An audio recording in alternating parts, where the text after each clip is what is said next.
to speak to our people first is Honorable Ewoh.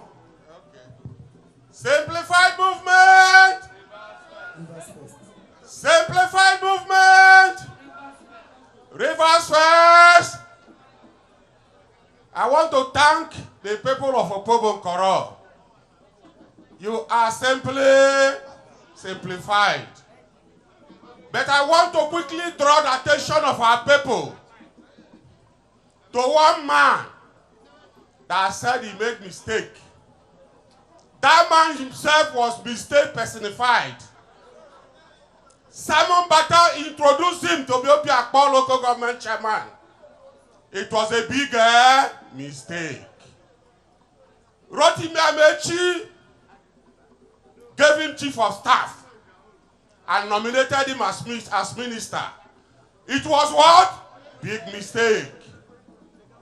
Jonathan made him minister and fought for him to be governor. Jonathan also made a big mistake. Everything about that man is what? Big mistake. He talked about hunchback. Has he taken his time to look at his leg? He's a disabled. Is he not?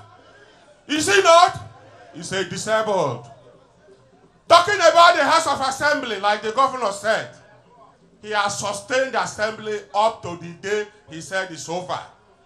And why was that? Because of the peace accord. And now that the peace accord has collapsed, that assembly no longer exists. We are not discussing that assembly. That same man came yesterday and assured them that they will not remove them. Can he do anything about them? Can he protect them? Can he guarantee their existence? That same man came yesterday. Local government were crying. We have not seen money. Has he released money to them? The game is what? Over. The earlier he realized that himself is a mistake, the better for him. Sim has come to stay. Sim is the governor of the state, and Sim will govern us for 8 years. That's all. Thank you. Thank you.